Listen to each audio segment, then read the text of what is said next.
Vale, me gustaría primero aclarar que no lleve a confusión, que esto se llame Los árboles y el bosque. No vamos a hablar de ecología, que no estaría mal, no vamos a hablar de eso, pero sí hace referencia, y ahora luego un poco más adelante sabréis por qué, a ese dicho de que los árboles no te dejan ver el bosque. ¿Y cómo empezó esto? Bueno, esto empezó pues con el primer miércoles del grupo de encuentro. Me tocó a mí el privilegio de preparar, y sabéis que en Misión Urbana el grupo de encuentro son mensajes de 10-15 minutos. Y vamos a leer, y vamos a leerlo ahora mismo, vamos a verlo, la historia de este paralítico que fue llevado por 4 amigos. Y cuando estaba así reflexionando sobre ello, me di cuenta de que esta escena encierra en sí muchísimas cosas. O sea, toda la Biblia, todas las partes de la Biblia tienen cosas para nosotros. Pero hay algunas, como por ejemplo, otro ejemplo distinto, la parábola del hijo pródigo.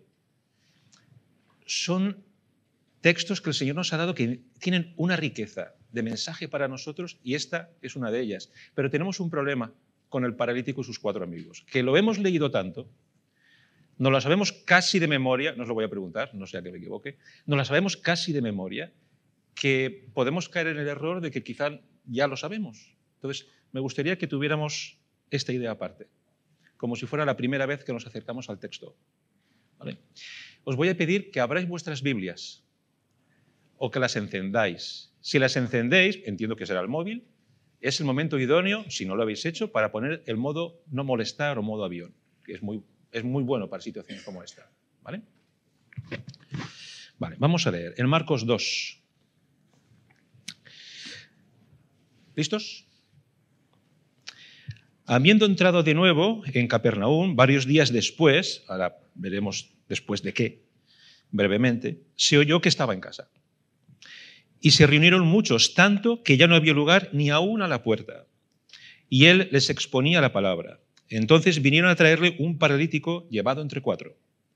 Y como no pudieron acercarse a él a causa de la multitud, levantaron el techo encima de donde él estaba.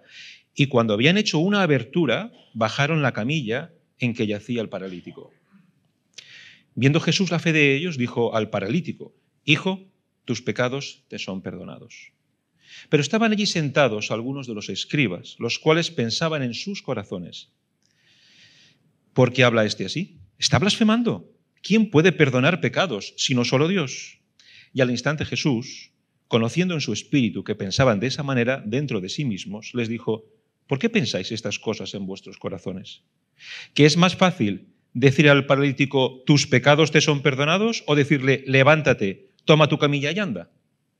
Pues para que sepáis que el Hijo del Hombre tiene autoridad en la tierra para perdonar pecados, dijo al paralítico, a ti te digo, levántate, toma tu camilla y vete a tu casa.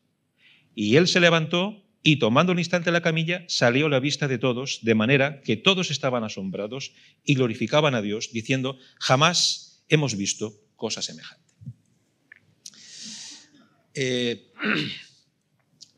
Vamos a ver básicamente 3 cosas.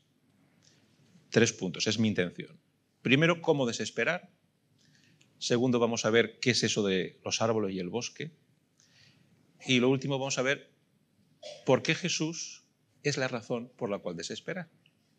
Esos 3 puntos vamos a intentar aclararlos. Os he dicho antes, porque tiene influencia en lo que acabamos de leer, lo que había pasado anteriormente. Si cogéis vuestras Biblias y en lugar de empezar en el capítulo 2, retrocedéis unos poquitos versículos, los últimos versículos del capítulo 1 de Marcos, está hablando de que cura a un leproso y cuando lo cura le dice: no lo divulgues. ¿Y qué hizo el leproso? Divulgarlo. Y detrás de Jesús iban multitudes. O sea, le era complicado moverse. Bueno, pues en estas estamos. Por esa razón, el Señor Jesús estaba en esta casa. Dependiendo de los autores, dicen, podría ser la casa de Pedro, podría ser el lugar donde habitaba Jesús en Capernaum. Pero bueno, era una casa. Y en estos primeros versículos vemos a estos 4 amigos que al intentar acercarse no pueden. ¿Y qué es lo que hacen? Vamos, lo que haríamos todos, hacer un agujero en el techo. En aquella época y en aquella cultura y a día de hoy, en algunas zonas creo que más o menos va a ser igual, las casas tenían normalmente una terraza a la que se accedía muchas veces por una escalera de mano que estaba afuera. Una escalera de mano o no de mano, pero la cuestión es que tú podías subir y era un lugar donde se podía estar. Imaginaos la escena, que esto os lo han dicho y me lo han dicho multitud de veces con esta en concreto. Imaginaos a un hombre que no puede moverse, paralítico, que es llevado por sus 4 amigos. No pueden entrar, quieren llegar hasta Jesús, quieren llegar hasta él y no pueden. ¿Qué hacen? Subirlo para arriba. No sé si alguna vez habéis tenido la ocasión de llevar a alguien que esté desmayado o inconsciente. Las personas suelen pesar lo suyo. Yo peso como 89 kilos. Pero si me tenéis que levantar, os va a dar la sensación de que peso 250. No es tan fácil.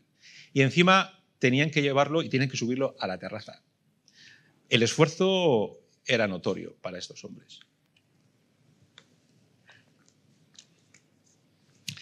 ¿Qué habréis hecho vosotros?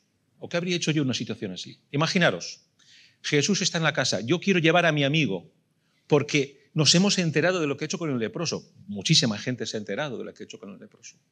Queremos llevarlo hasta él porque puede curarlo. Llegamos hasta la zona donde está la casa y vemos que no podemos ni llegar a la puerta. ¿Qué habríais hecho vosotros? Os digo lo que haría yo, que yo tengo el concepto de que soy un buen chico y un buen ciudadano y respeto los turnos en las colas. Me habría esperado a que se hiciera más tarde. Me habría esperado a que la gente se fuera. O se aliviara el lugar. Quizá por la noche. Me habría esperado al día siguiente. Pero van estos amigos y cometen un acto de vandalismo. Es decir, subirse al techo, a la terraza, como queréis decirlo, hacer un agujero, eso es vandalismo, y bajar a su amigo por allí. Y luego, claro, aquí no está descrito el detalle, podemos imaginarlo. Imaginaros a Jesús y toda la gente que estaba dentro. Ello estaría abarrotado de gente, si estaban fuera, que no cabía ni por la puerta, pues imaginaros que empieza a caer lo que tiene que caer, pues trozos de barro seco, trozos de paja. Y yo normalmente me imaginaba a Jesús sentado en algún sitio con un montón de gente a sus pies y que más o menos a 2 metros de Jesús la gente se empieza a mover. Pero también pensaba, pues podría ser encima del propio Jesús. Igual se tuvo que apartar, da igual. Estos amigos y este paralítico no paran en mientes, que se decía antiguamente. Les da igual. Les da igual. Todo les da igual. Porque son unos vándalos. Les va a dar igual, les está dando igual lo que van a pensar los demás. Les da completamente lo mismo.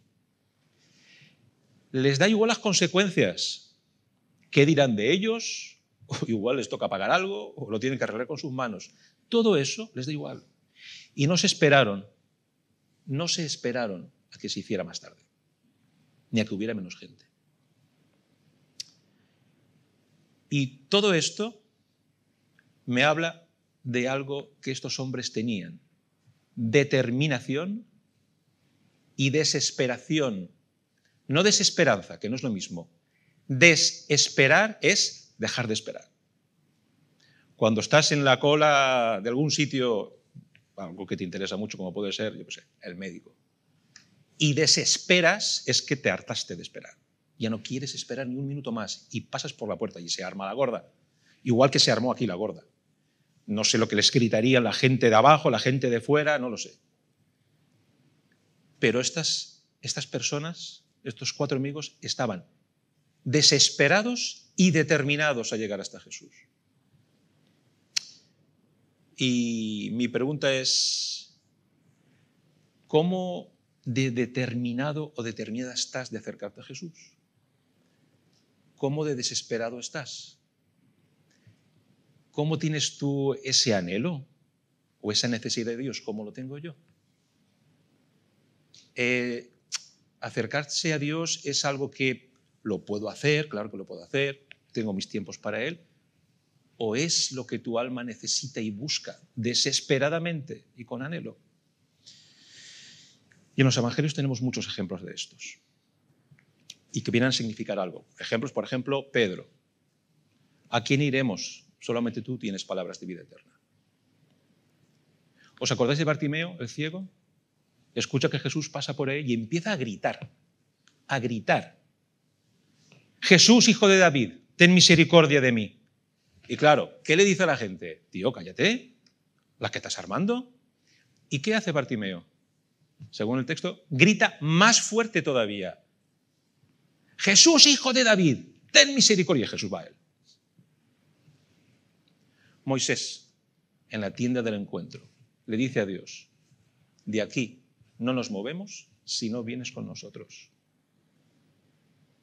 Jacob, en su lucha con el ángel del Señor, en el vado de Jaboc, no te soltaré si no me bendices. Así de determinados y así de desesperados estaban. Mi pregunta es, ¿yo estoy así de determinado de acercarme a Dios? ¿Noto esta necesidad imperiosa? ¿Nada me va a parar hasta estar cerca de Él? ¿O no la noto? Todas estas personas que he nombrado y los 4 amigos y el paralítico de esta escena que nos presenta el Evangelio de Marcos tenían claro una cosa: o Jesús o nada. O Jesús o nada. Creo que es mi poeta favorito, Miguel Hernández. En un poema dice: nadie me salvará de este naufragio si no es tu voz la tabla que procuro, si no es tu amor el norte que pretendo. Este paralítico y sus 4 amigos iban a Jesús. Él era su norte. Él era su destino. Él era todo o no había nada. Y esa desesperación es la que mueve al que se quiere acercar a Dios. Y si no tenemos esa necesidad imperiosa, algo, no nos hemos dado cuenta de algo no hemos visto. En el Salmo 42 es muy conocido, primeros 2 versículos: como el ciervo anhela las corrientes de agua, así suspira por ti, oh Dios, el alma mía. Mi alma tiene sed de Dios, del Dios viviente. ¿Y tiene tu alma sed de Dios? ¿Tiene la mía sed de Dios? Anhelamos, ansiamos. Y si no es así, tenemos que preguntarnos por qué. Tenemos muchos ejemplos en la palabra de Dios y en la historia de la cristiandad después, de personas que vivieron y decidieron con esta máxima: o Jesús o nada. Vamos a leer los versículos del 5 a 7. A ver, la reacción de Jesús ante esta determinación que no miraba ni a la derecha ni a la izquierda.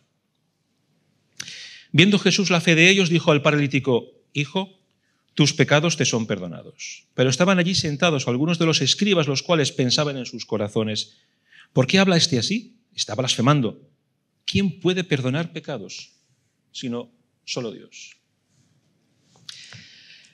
¿Sabéis qué frase me vino a la cabeza cuando estaba leyendo esta situación concreta? Un dicho muy conocido, aquí en España por lo menos, no sé si en Latinoamérica se dirá, es: ¿a dónde vas? Naranjas traigo. Es decir, la respuesta a mi pregunta no tiene nada que ver. Intentando imaginarme la escena, yo me imagino a los 4 amigos desde arriba del boquete mirando expectantes, y de pronto Jesús le perdona los pecados. Y yo me imagino, es imaginación mía, eso es de mi propia cocina, no lo pone aquí en la Biblia. Pero me imagino a los 4 amigos diciendo: ¿qué? No, levántale, cúralo, igual que hiciste con el leproso, lo puedes curar, tú puedes hacerlo. No sé si pensaron eso. ¿A dónde vas? Naranjas traigo. Era evidente porque lo estaban. Yo creo que todo el mundo, con un poquito de cabeza y cabeza fría en este instante. Yo creo que todos entendían por qué bajaban al paralítico, por qué bajaban a este hombre hasta la presencia de Jesús, pero Jesús habla de otra cosa. Os voy a poner un ejemplo de por qué esto sucede así. Y esto, como decía Lelutier, no solamente es verídico, sino también es cierto, porque es que me pasó a mí. En el año 95-96, sí, relajaros, ahora viene una historia del abuelito Emilio. En el año 95-96 yo era voluntario de Cruz Roja y yo llevaba ambulancias, ¿vale? Entonces, pues de vez en cuando pues entraban, pues eso, había una emergencia y hubo una donde nos avisaron de que había una persona que se encontraba mal en la estación de Empalme. Esa, yo ya hace años que no uso el metro, pero vamos, si no recuerdo mal, es la que desde la superficie llegas ahí y ya los trenes empiezan a ir a subterráneo, ¿no? Pero allí hay muchos encuentros de trenes y tal. Bueno, había una persona que se encontraba mal. Nos llaman a nosotros, estábamos en la base de la calle Flora y bueno, debo decirlo, porque siempre era, no una alegría, pero era como tomarse 3 cafés. Bueno, vamos a una emergencia, pues vamos a una emergencia. Nunca sabías lo que te ibas a encontrar. Alguien que se encuentra mal, pueden ser 100.000 cosas, muy feas o muy normales. Pero con nosotros venía una persona, era un enfermero que se había jubilado por problemas de salud, tenía como 3 bypass. Me acuerdo de su nombre perfectamente, Rafa Porcar. Y un hombre que tenía un carácter, era como que estaba de vuelta de todo. Vamos, le daba igual todo. Pero tenía una veteranía que cada vez que estaba en la dotación conmigo yo estaba súper relajado. Porque este hombre de enfermero sabía más que 3 médicos. Bueno, vamos hasta la estación de Empalme, entonces baja él y 2 voluntarios. En aquel momento estaba, creo, todavía aquello de los objetores de conciencia. Creo que estaba todavía gente que no hacía el servicio militar, pero tenía que hacer un servicio a la ciudadanía y había voluntarios con un poquito de formación. Pues estaba Rafa, el enfermero, y 2 voluntarios y yo. Bueno, me acerco con todo el equipo para allá y era un chico que estaba tumbado en un banco de la estación y se veía a la vista, era drogadicto, estaba muy consumido por la droga. Y estaba roncando más feliz que una perdiz. Y entonces Rafa lo mira y dice, trae la camilla. Me voy para la ambulancia, cojo la camilla, la traigo y nada. La habían estado examinando, lo subimos a la camilla y camino a la ambulancia, pues el hombre seguía roncando. Y los 2 voluntarios estaban con un cachondeo y dicen, mira, aquí nosotros corriendo y este está aquí, en fin, en los brazos de Morfeo. Lo subimos a la ambulancia y yo me pongo delante, al volante, esperando que venga Rafa, el enfermero. Y a los 2 o 3 minutos viene Rafa y me dice, muy bien, vamos a urgencias de la fe antigua, no la nueva, año 95. Vamos a urgencias de la fe en clave 3. No sé cómo será ahora.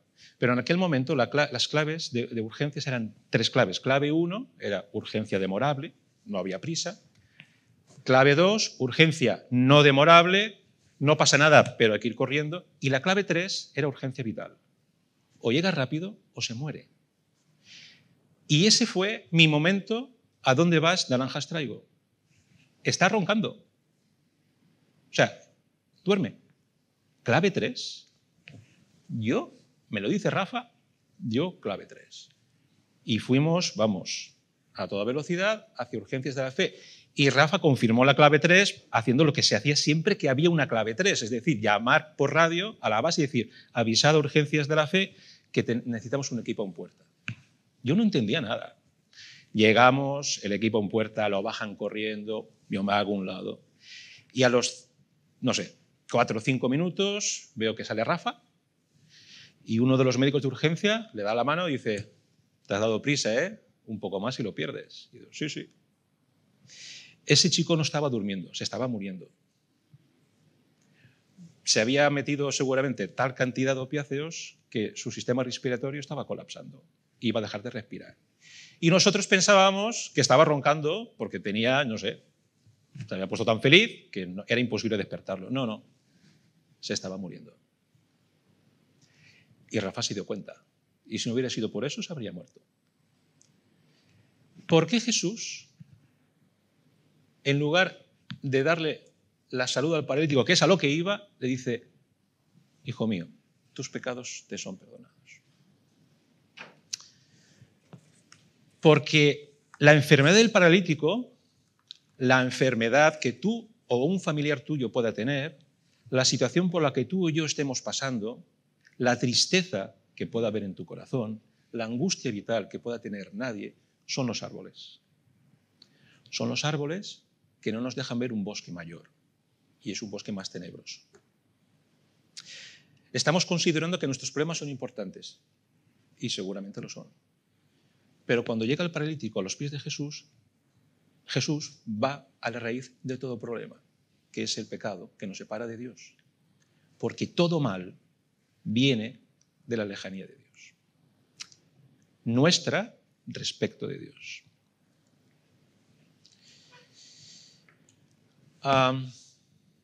Dios no nos va a dar algo que nos permita dejar de roncar. Dios quiere que no nos muramos por el camino. Dios quiere que vivamos para siempre.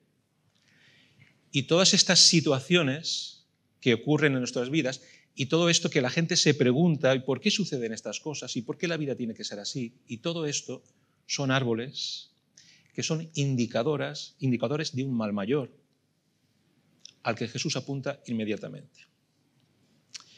Alejarse de Dios siempre tiene consecuencias, siempre, incluso para los creyentes. Si yo me alejo de Dios, si yo dejo de prestarle la atención debida, si dejo de vivir con ese anhelo, con esa desesperación por estar con Él, había un comentarista, no recuerdo quién, que tenía una frase que me encantaba. Por ejemplo, un ejemplo de consecuencia, nuestra moral va a empezar a ser lenta de reflejos. Empezaremos a ver situaciones en las que no reaccionemos a tiempo y como deberíamos quizá reaccionar. A nivel social también está sucediendo. Ayer teníamos una conversación que ya se ha repetido mucho. La cantidad de suicidios que está habiendo. La cantidad de personas con problemas de ansiedad y de depresión. ¿Por qué? Ahora esta sociedad es mucho más libre de Dios, ¿no? Pues precisamente por eso. Durante muchos siglos, y esto lo he dicho aquí alguna vez, durante muchos siglos la cultura judio-cristiana imperante en el primer mundo establecía pues, unas formas de funcionar. Así es la familia, así es el matrimonio, así son las relaciones con los demás. Bien es cierto que a lo largo de la historia, al igual que los fariseos en su momento, pues a veces la Iglesia, ciertas iglesias, han utilizado todo esto como una especie de yugo imposible de llevar. La sociedad a día de hoy, cuando escucha hablar de religión o de fe, enseguida lo rechaza. Y estamos en una sociedad, el poscristianismo que se dice, que rechaza todo lo que tiene que ver con Dios. Y lo que no se está dando cuenta es que las consecuencias de alejarse de Dios son esas que acabo de nombrar, entre otras. Todas estas situaciones que hay en la sociedad, todas estas situaciones que hay en nuestras vidas, son árboles que crecen delante de nosotros, que nos tienen que llevar a pensar ese bosque que hay detrás, que a veces no vemos. Necesitamos de Dios desesperadamente. Y los escribas que estaban ahí serán lo que sean, pero entendieron muy bien, muy al detalle lo que Jesús estaba queriendo decir. Que Él era Dios.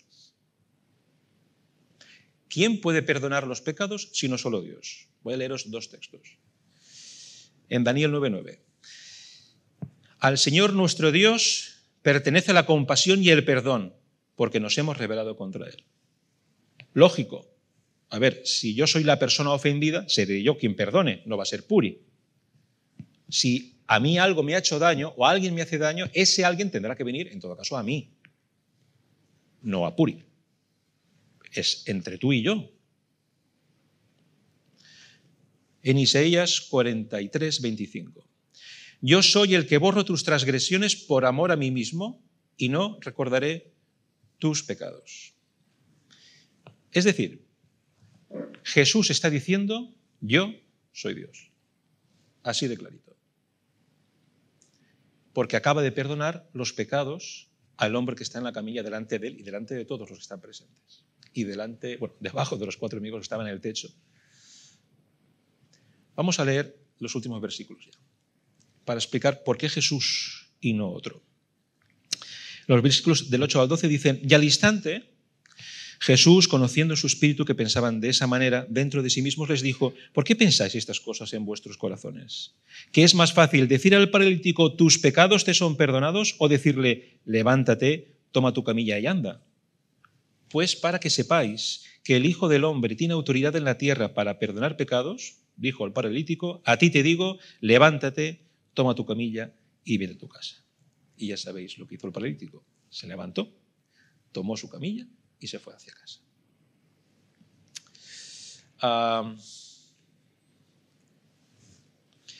Vale, yo creo que la respuesta a la pregunta que hace Jesús es fácil. ¿Qué es más fácil decir? ¿Tus pecados te son perdonados o levántate y ande? Es más fácil decirlo primero. Vamos, se cae por su propio peso. Es más fácil, porque cualquiera lo puede decir, porque no se puede ver. No se puede ver. Y sin embargo, el Señor Jesús dice, sí, bueno, pues para que veáis quién soy y que tengo autoridad para lo que acabo de decir que tengo autoridad, entonces es cuando lo sana. Ahí sí. Ahí sí. Ahí me imagino ya a los amigos ya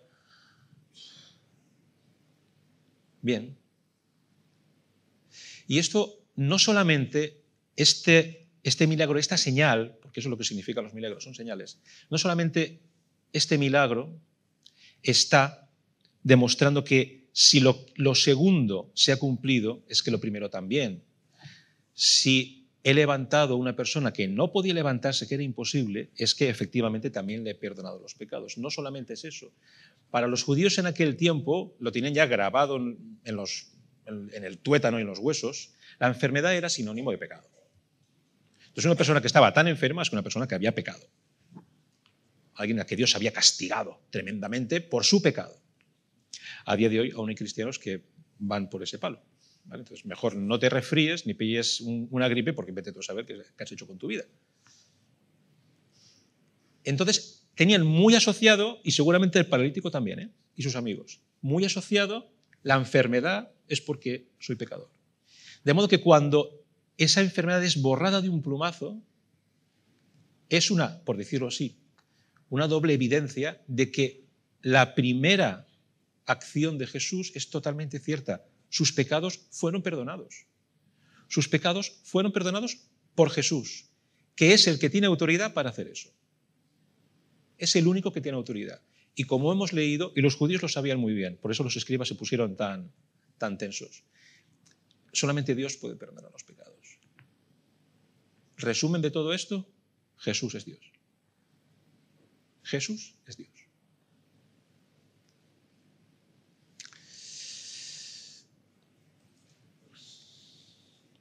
¿Y por qué Jesús puede hacer esto? Vamos a ver.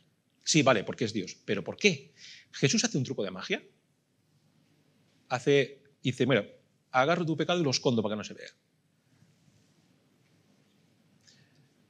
¿Por qué Jesús puede hacer esto? Voy a leeros un texto.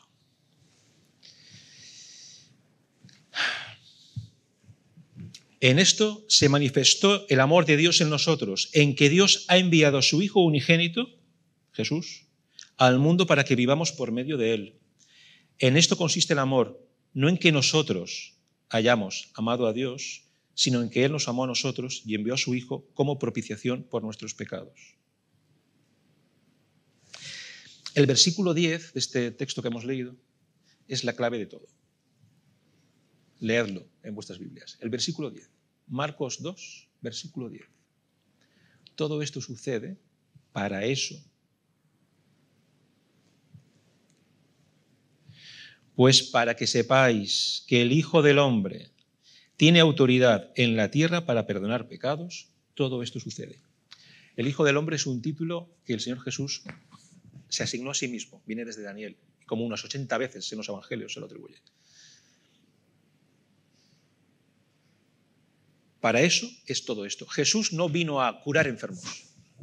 No vino a curar enfermos. Había un comentarista que decía, si hubiera venido para eso, la verdad es que habría sido bastante poco exitoso. Porque su incisión sobre la enfermedad y la muerte fue mínima. 3 años de ministerio, haciendo un montón de cosas, pero hubo muchos muertos que no resucitaron y muchos enfermos que no fueron sanados.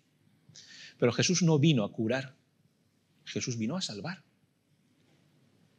Y todas estas cosas que suceden eran muestras y señales de que Él es Dios y Él puede curar la mayor enfermedad, el bosque oscuro detrás de los árboles que vemos, que es el pecado en el corazón del hombre. Estamos en la recta final. Otro texto conocido. En Juan 3 dice, porque de tal manera amó Dios al mundo, a toda la humanidad. Nos amó de tal manera que dio a su Hijo unigénito, a su único Hijo, para que todo aquel que cree en Él no se pierda, mas tenga vida eterna. Porque Dios no envió a su Hijo al mundo para juzgar al mundo, sino para que el mundo sea salvo por Él. Cristo, Jesús, puede hacer eso porque, primero, Él es Dios y, segundo, Él pagó el precio. La propiciación de la que habla el texto, los versículos que he dicho antes, al principio, propiciar es quitar aquella cosa que me hace poco elegible, quitar la ira que Dios pueda tener y proporcionar, propiciar ya una relación de padre e hijo.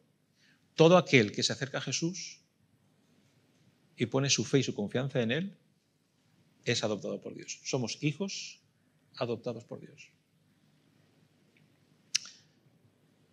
Conclusión. ¿Por qué Dios permite esto en tu vida? Esto o aquello. ¿Por qué el mundo funciona tal como funciona? ¿Por qué hay esta enfermedad o este sufrimiento? Pueden ser cosas externas a nosotros, pueden ser cosas internas en nosotros. ¿Por qué sucede todo esto? Pues bueno, los cristianos tenemos la respuesta rápida, la de casi de pistolero, es pues por el pecado que hay en el mundo. Porque el pecado, es decir, el ser humano alejado de Dios, al final acaba en todas estas cosas. ¿Os acordáis hace 2 o 3 semanas atrás? Hablando de el enemigo que hay en mí. El ser humano está tocado con esto. Y es como el rey Midas, pero en feo. Todo lo que tocamos acaba estropeándose de una forma o de otra. Pero una pregunta. A ver, cuando vemos estas situaciones, muchas personas que no son cristianos ven situaciones en el mundo y dicen, ¿y Dios permite esto? O se giran a Dios y... ¿Pero cómo es posible? Mi pregunta, voy a responder esto con otra pregunta. Si no pasara nada de esto, ¿te volverías hacia Dios? Si tu vida fuera perfecta, sin problemas, sin enfermedades, sin agobios, sin estreses, si tuvieras esa situación de, vamos a llamarlo así, muy genérico, felicidad, ¿te volverías a Dios? ¿Lo buscarías?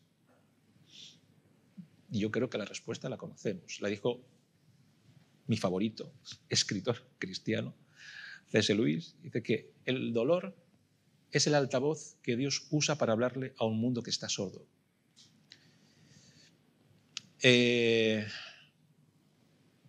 Dios no quiere que nadie muera. Dios no quiere el sufrimiento de nadie. Y lo dice en su palabra. Porque no deseo la muerte de nadie, dice el Señor. Arrepentíos y viviréis. Dios no quiere que nadie se pierda. Por eso envió a su Hijo. Y por eso a veces nos despistamos y no vemos que detrás de los árboles hay un bosque muy grande. Y nos quedamos solo con este dolor interior que tenemos o esta situación exterior a nosotros que nos hace sufrir, pero no acabamos de entender cómo de desesperadamente necesitamos a Jesús. En Marcos 2 dice, al oír esto, Jesús les dijo, los que están sanos no tienen necesidad de médico, sino los que están enfermos. No he venido a llamar a justos, sino a pecadores. ¿Por qué os puedo decir esto? ¿Y por qué lo podría decir Rubén, o Marcos, o Raúl, o Dani, o cualquiera de los que suben aquí? A ver, os voy a decir por qué yo lo puedo decir. No porque he estudiado nada, ni porque sea parte del Consejo de Ancianos de la Iglesia. Yo puedo decir esto por lo siguiente. Porque yo soy un pecador que ha sido salvado por Jesús. Y eso es lo que todos los cristianos podemos decir. Somos ejemplos vivos de que da igual cuál haya sido tu historia, da igual cómo derroto estés por dentro, da igual cómo pienses, da igual cómo sientas, ni cómo te comportes, porque Jesús pagó el precio de lo que tú y yo hemos hecho. De modo que el resumen es este. Acerquémonos a Dios con ese anhelo y esa desesperación. Seamos conscientes de que le necesitamos todos los días, a todas horas. Recordemos que las cosas que pasan en nuestra vida y en nuestro alrededor son cosas que nos duelen, nos preocupan, y a Dios le duelen porque nos duelen a nosotros, porque nos ama. Pero no son más que señales de algo mayor. Y que solamente en Jesús, solamente Jesús tiene autoridad para perdonar nuestros pecados y hacernos hijos suyos, porque Él pagó el precio y nadie más. Vamos a orar. Señor Jesús, te damos gracias. Gracias porque tú viste que estábamos perdidos y tú viniste a pagar nuestra deuda. Gracias porque nos podemos acercar a ti, porque tú estás buscando que nos acerquemos a ti, porque siempre nos has buscado. Nunca nos has dado por perdidos. Gracias por ese precio infinito que pagaste. Y Señor, lo que te pido es que nos permitas ver detrás de las situaciones que hay en nuestras vidas que tú nos amas por encima de cualquier cosa, que tú lo que deseas es que nos acerquemos a ti y no nos alejemos ni un metro, ni un centímetro, porque solo en ti hay vida eterna, solo en ti hay bendición. Señor, gracias porque estás con nosotros todos los días de nuestra vida, sin faltar ni uno, hasta que tú vengas. En tu nombre, amén.